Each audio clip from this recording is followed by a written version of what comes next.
Welcome into Beyond Black Lives Marketing. I'm Adrienne Lawrence. I'm an attorney and diversity consultant, and I'm going to be moderating this panel today.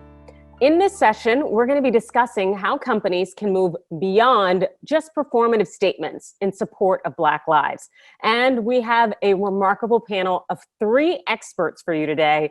We originally scheduled to have 4, but unfortunately, Siobhan Charles, Director of Communications and Creative Partnerships at VSCO. She wasn't able to join us today, but we still have 3 incredible people for you. And let me go ahead and introduce them now.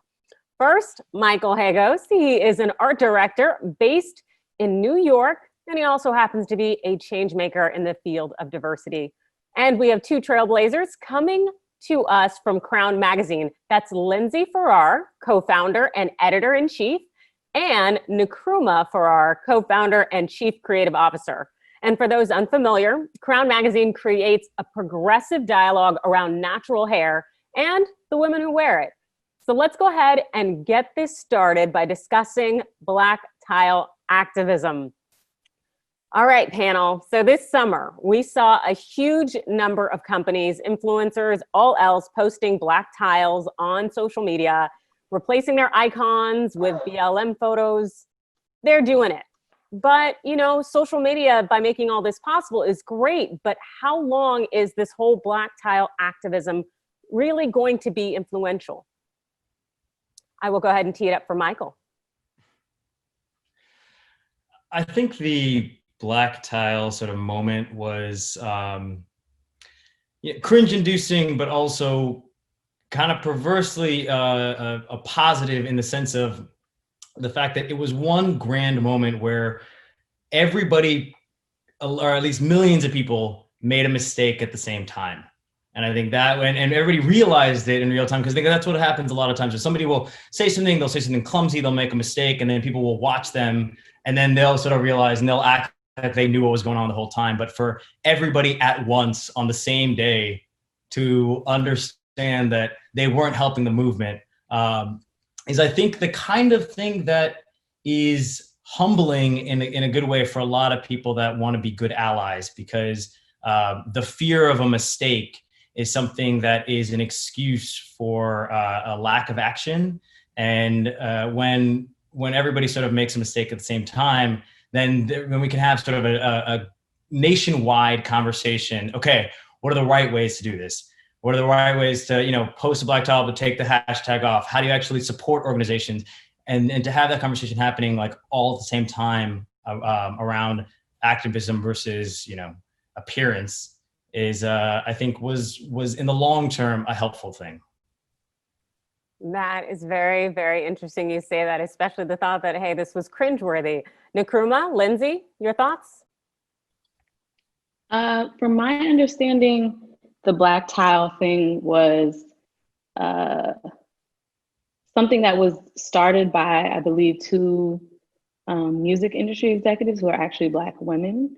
And I think had a certain intention, and like many things, the intention was co-opted and changed into something else. So, I would let the women who created it speak on their intentions. But I think the problem is that people, brands, don't know what to say, don't want to do the hard work at auditing their businesses and internal practices and all of the things that are causing actual and contributing to actual systemic oppression. And so the shortcut is Black tile. Cool. Let's say we're here with you, we're standing strong, we see you, but then not have your actions and your practices reflect any of the words.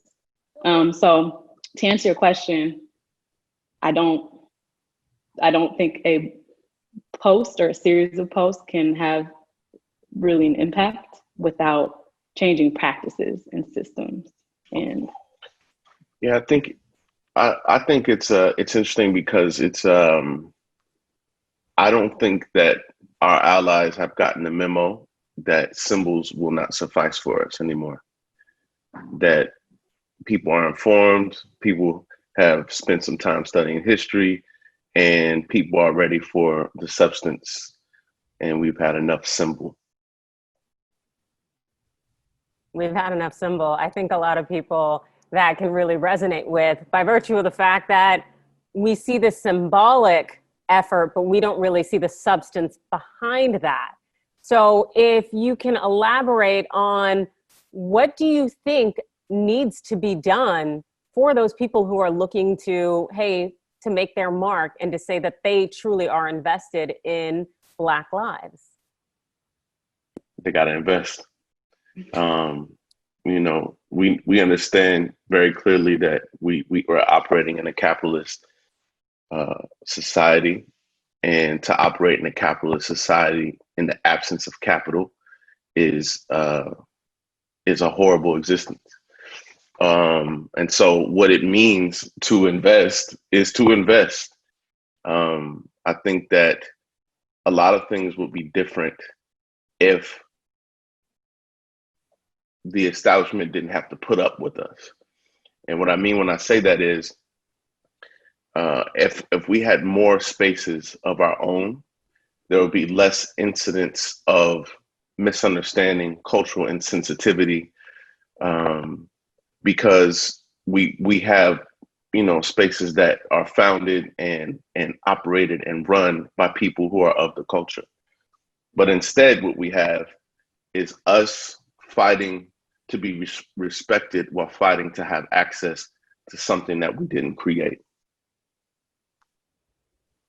Absolutely. Trying to make sure that we do have our own resources, opportunities, seats at the table. That is something that's very important. And something I'd love to talk a little bit about that's kind of an offshoot of the Black tile activism and maybe a subset of it is the statements that came out from so many companies that seemed to some extent performative. We saw certain companies really, you know, kind of put their foot in it. And then we saw companies that really invested in that knowledge, like Ben and Jerry's, how they were not afraid to use statements like white supremacy and to talk about these substantive issues. So Lindsey, if I can ask you, with these companies that didn't say anything, that did not put out a statement, didn't double down or reaffirm their support of Black lives, how do you think that that affects our outlook on those companies, or does it?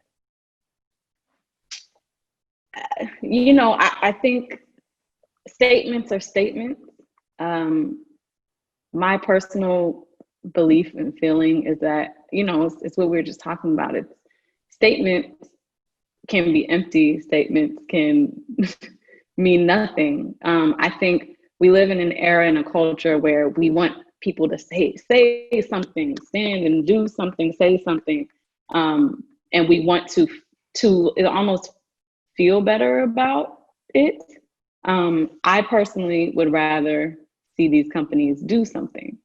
And again, that comes down to, there's a lot of companies that did say something, yet their hiring practices, the way that they hire vendors, the processes internally, the structures, the lack of Black people in any executive positions, or sometimes any positions of any sort of leadership, are lacking. So your statement is very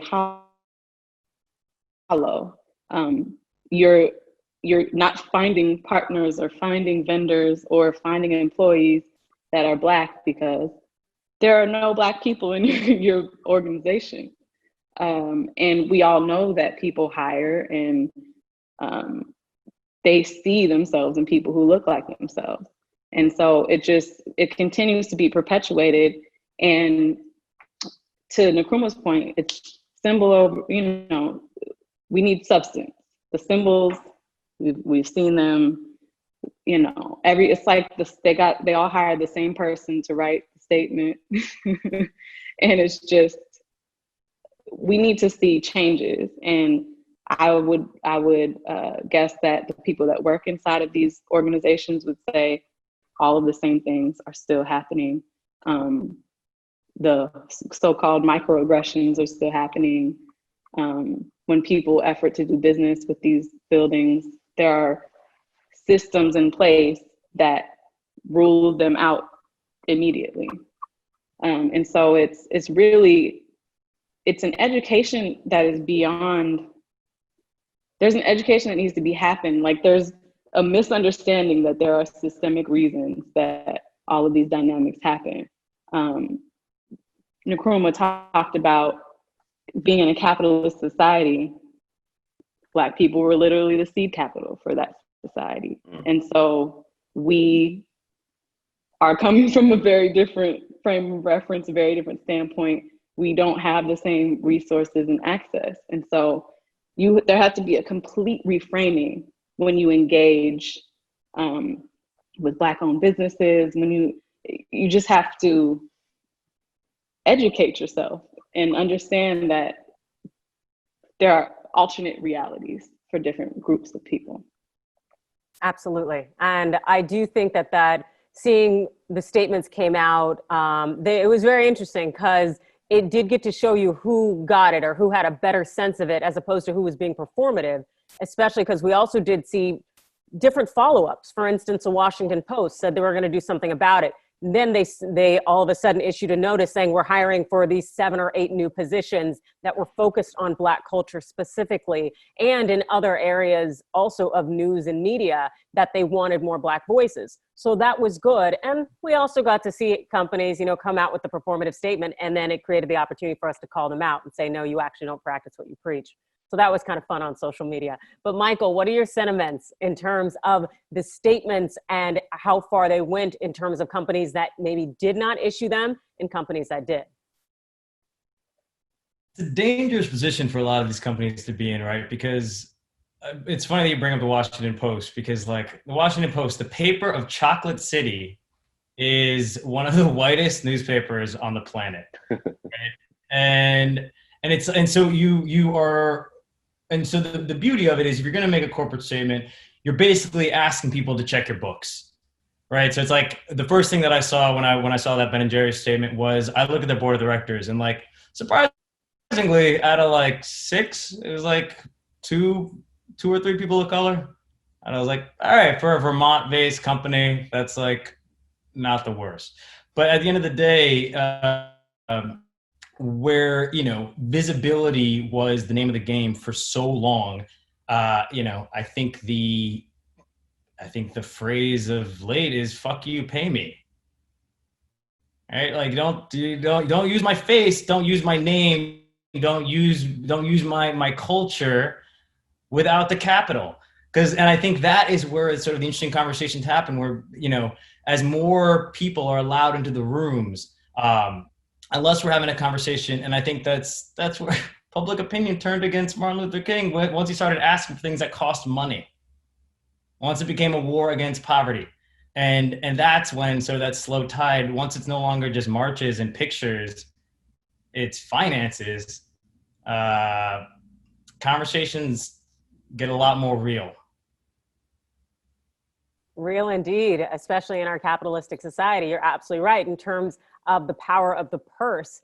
And, after these companies, whether they issued statements or not, and they put up these posts, the likes, they skyrocketed. And then we also have, corporations viewed to some as being in alignment with the Black community. And how do we kind of moving forward, what is the best way to hold them accountable? We talked about making sure that there's more disbursement of resources and opportunities, but what else can we do when Black lives are no longer a trending issue?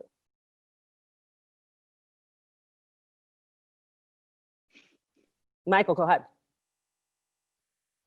I mean, I think part of it comes down to beyond obviously the investment in talent and actually sort of getting people in the door. It's also like, what are these organizations doing with actual on the ground community organizations? Because I feel like so many initiatives were created this summer just become a way of people sort of competing for resources, and they're going to put some chief diversity officer in there with not enough support. There isn't an actual a real metric for what that bar is, and that's something that eventually can easily fade away. But if it becomes a public partnership with organizations on the ground that are actually doing the work, those organizations aren't going anywhere. But they'll take your money, and then it can become an actual like trust building exercise, because otherwise stopping by for, you know, a photo shoot and dropping off a check like Publishers Clearinghouse, I don't think is sufficient anymore. But long-term partnerships where it becomes something where companies can build their brands with organizations over the course of decades, now we're talking. And I think that becomes the new expectation. Netflix, you know, $100 million, that's a pretty good first start. All right, Nkrumah? I think, you know, this is interesting because, like, on one hand, as a business owner, you know, you look out into the world and you're like, listen, I didn't do none of that, and I'm an all right guy. Why do I have to participate in this conversation at all? And I can understand how some of these companies may be even kind of annoyed that this is even a thing. And so I would say that companies have to go be all in, or just stay out of the way. And a part of being all in, I think, is using the leverage of the scale of influence and the scale of wealth that some of these companies have to put pressure on the government and to intervene directly on our behalf. And I'm not privy to how things work in the society at that level, but I do understand that politics follow the money. So however you guys do that, work it out amongst yourselves. And if you want to intervene on our behalf, get serious and go all in. All in. Agreed. Yeah. Lindsey, did you have something to contribute? On the subject of accountability, you know, it's hard, but again, capitalism, we have tremendous buying power, and where we spend our money matters. And so it's doing the hard work of aligning your spending, your consumer spending, with those values, and like standing firm in that. You know, rewarding with your dollars those companies that are doing a great job, and building up our own institutions. I think there's a reframing that needs to happen where it's this proximity to whiteness is success and validation, and it means something, and our families will be proud of us, you know? And there's a reframing and reprogramming on our side that needs to happen, where the future institutions in our communities, we take part in building those, whether that's working on the ground, whether that's, you know, buying Black, all of these things, but doing that beyond the trend. Because if it's a trend for us, it's going to be a trend for everybody. And it all starts with us. It starts with the culture.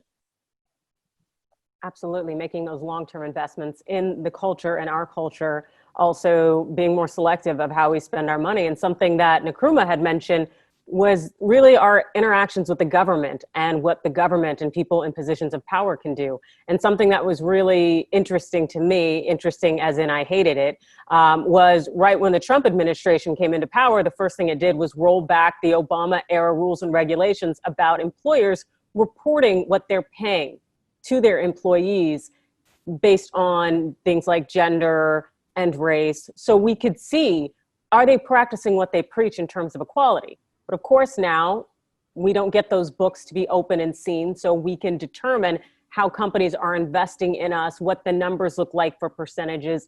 And that's very problematic because we're not necessarily exposed to, are they practicing what they preach?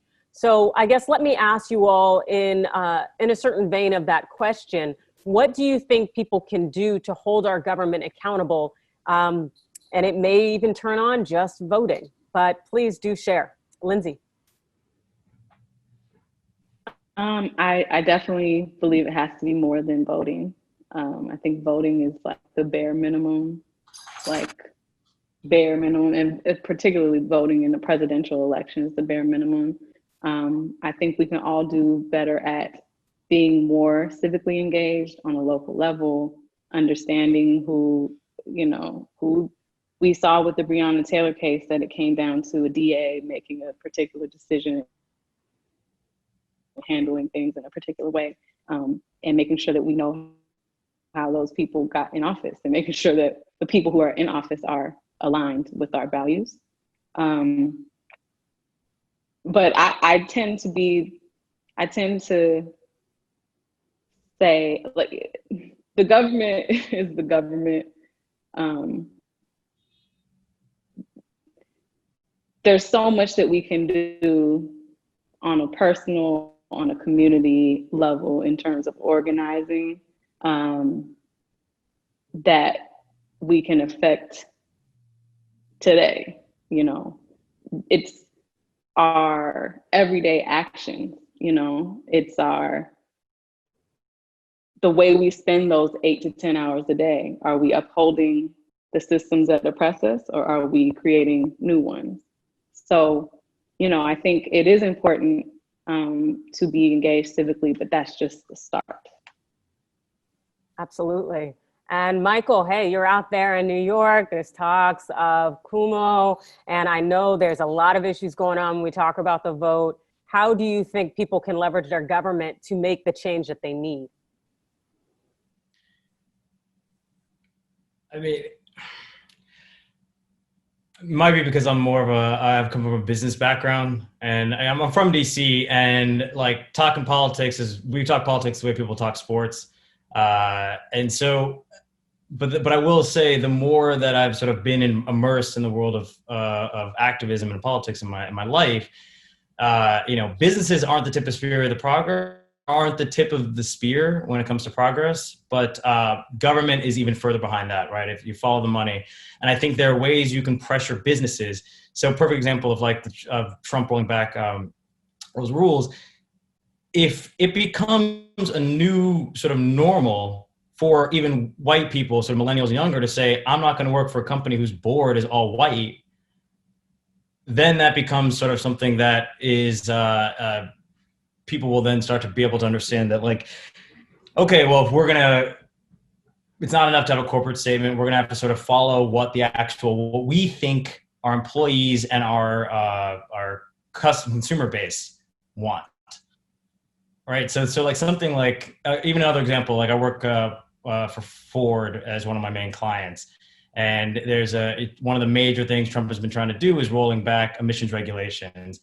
The business community and all sort of automakers have said, we're going to stick with the standards that we've got, because it's just better for business.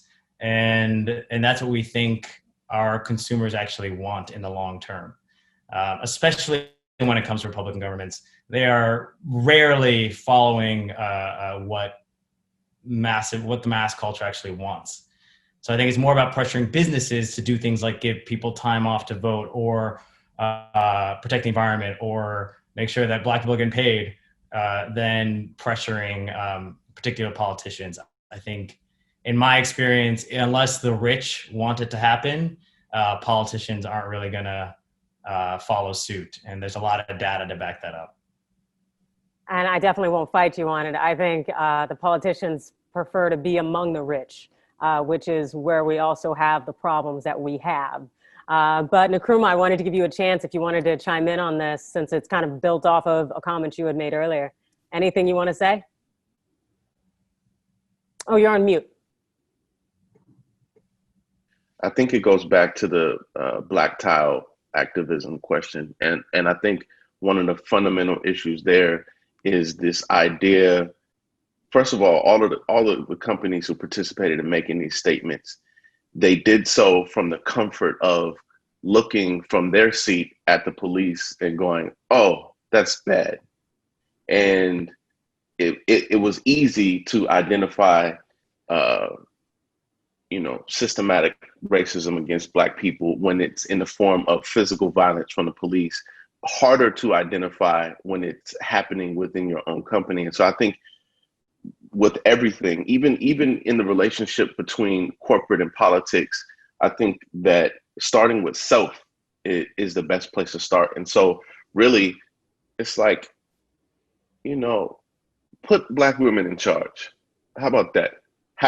We have worked for companies where all of the C-suite are white men. Let me work for a company where the entire C-suite is Black women. And then, you know, start to make doing those kinds of things are demonstrations of the desire that a company would have for outward change in the world by making those kinds of changes and those shifts in power within the companies themselves. And I think that's important, that even for all of us, we start with ourselves. We start with our personal accountability to the question.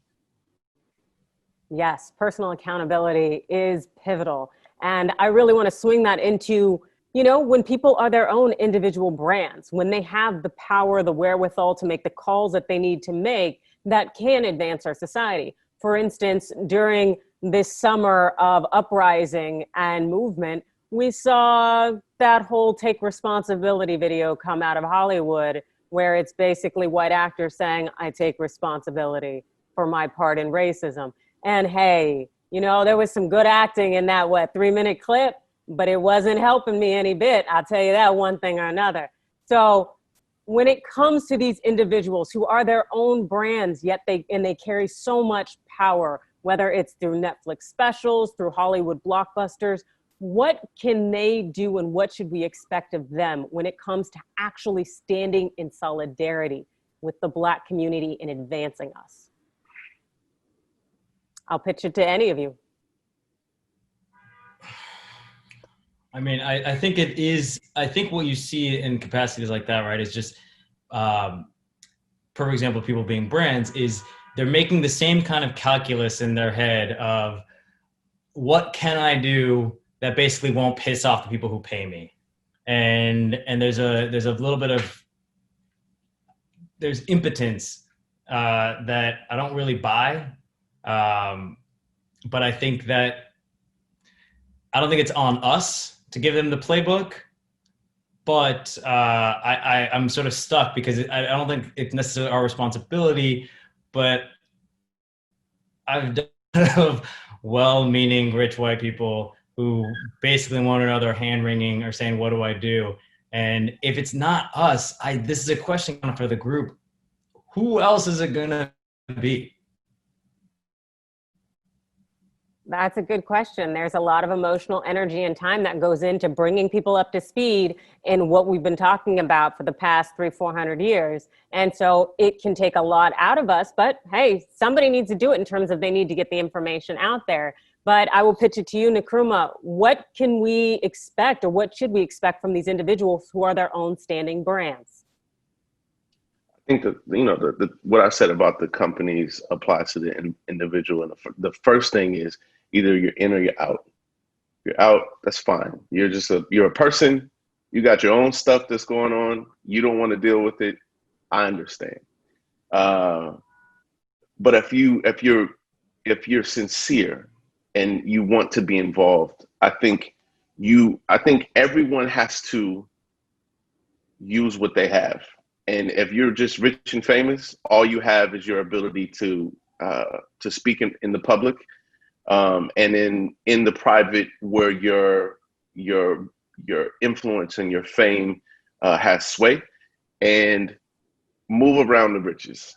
And it's as simple as, like, find the most radical, dissenting, powerful voices in the grassroots you can find the people actually engaging in the most meaningful work, and give them everything that you can, and get out of the way. And, you know, I think that white folks do a lot of head scratching, especially the ones that want to participate and want to help, and wanting to try to figure out what to do. But in truth, a lot of the problems that we have to solve for ourselves. And a part of us having that self-determination and solving problems for ourselves is having access to the resources that empower us to do so. And I think it's as simple as that.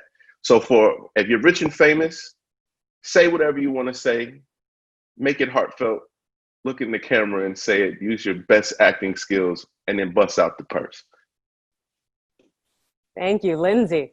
I couldn't agree more. You know, it's resources. So it's exactly what Nkrumah said. I've also heard of, and the person escapes me, but heard of, you know, actors or an actress of, I'm not sure who, using their influence and leverage. So you're hiring me at XYZ rate. Well, you need to hire this Black woman at the same rate, for example. Or I'm not doing this, I'm not going to be a part of this project. And you know how much money I'm bringing to the, you know, those kind of dynamics, like stand in true solidarity.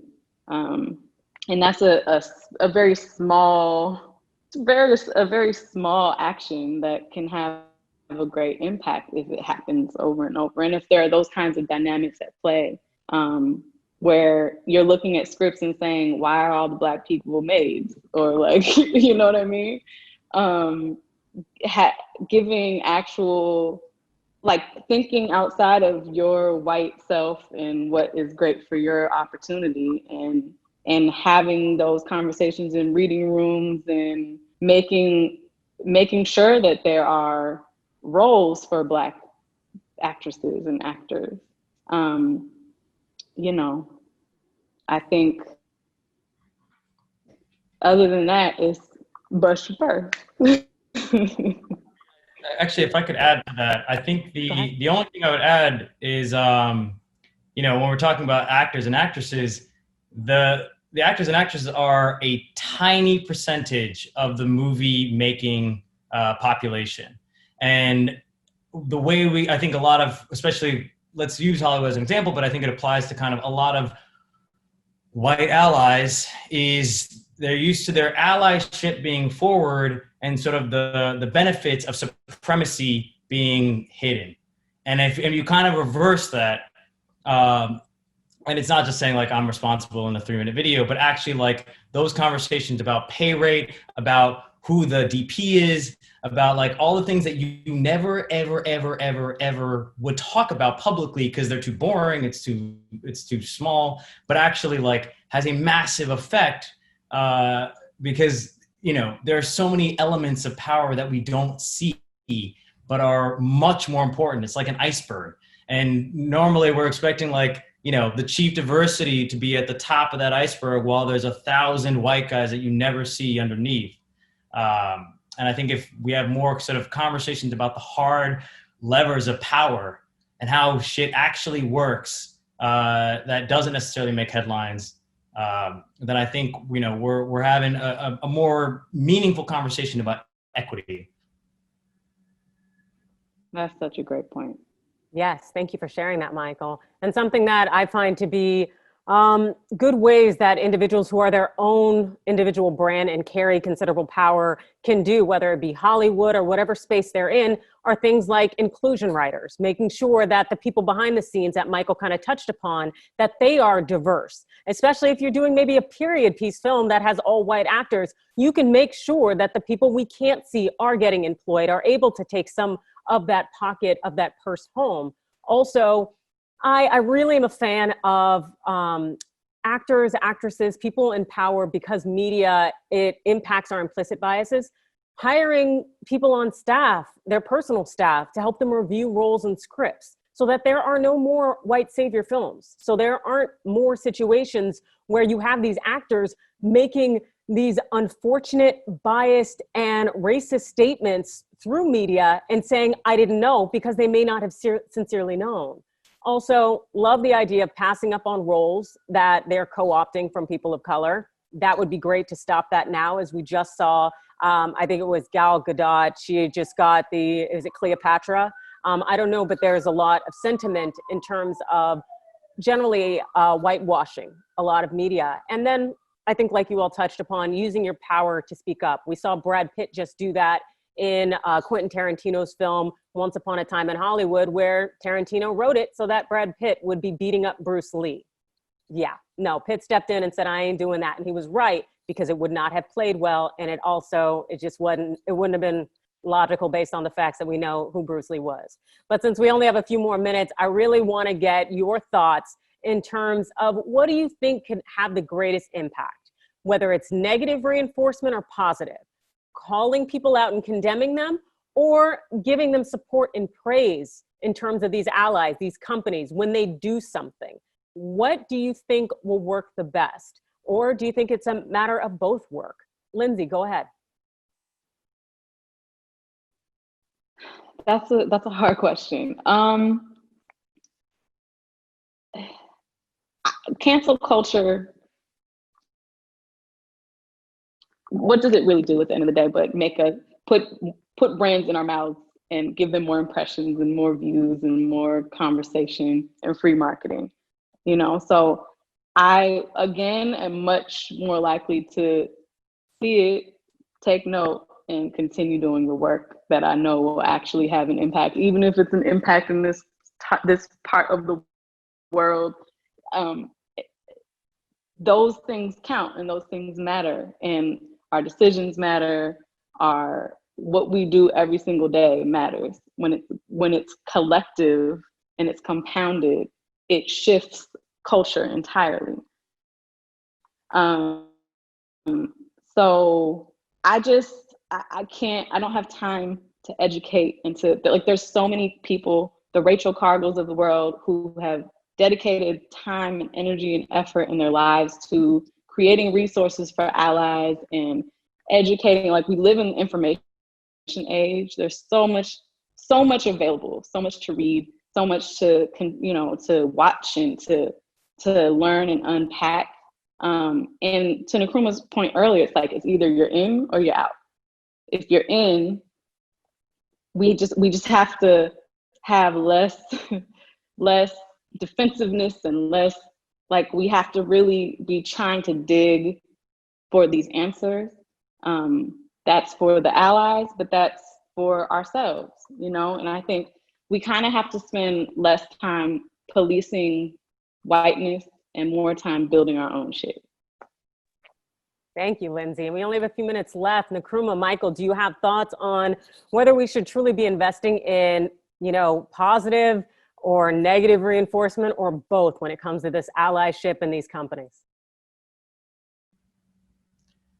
I got to be honest. When it comes to the investing in the negative versus positive, an example like Netflix giving $100 billion or $100 million was honestly a little bit surprising, because it was like just a hard and fast money infusion. When it comes to policing the negative, I'm a little, I'm a little worried if Joe Biden wins, because what Trump allowed us to do is, it was such a mask off moment for so many white people that a lot of the policing the negative was actually like much easier. It's like, something like Sleeping Giants was a good example of policing the negative, but it laddered to the fact that, like, the head of this country is one of the worst citizens ever created. And so now when it comes back to, if the polls are right and Joe Biden wins, I think the conversations are going to get a lot messier when it comes to actually how to move forward, because, a guy who supported the crime bill is also like the nice guy version of the nice guy option of two. And I think that not that everything ladders up to the president, but in many ways he is a mascot for this country. And it informs a lot of the conversations that we have that filter down to each other. So I'm a little unsure. I'm a little unsure how to move forward come November. All right. And thank you. Nkrumah, we only have about a minute left, but I wanted to give you a chance if you wanted to chime in on this. I think both are a part, and I think that there is the crowd that is going to provide the negative reinforcement. I think it's a tough spot for any of these brands, because, like, even looking at what Netflix did, I like the direction that they're moving in, but at the end of the day, what is $100 million? So that was that kind of progression is in the right direction, but it's not worthy of praise, in my opinion. And so I think that, half of the house, the folks with nothing to do, y'all be our Twitter fingers, and you negatively or positively reinforce. And the rest of us are going to be engaged in doing the work to create spaces for our folks. All right. Thank you. Perfect place to end. We want to thank our panelists, Michael Hagos, Lindsey, and Nkrumah Farrar. And also, I'm Adrienne Lawrence. If you enjoyed this event, we recommend that you sign up for more Work-Life sessions, and do follow Work-Life DC on YouTube and across social media. Thanks so much for joining us.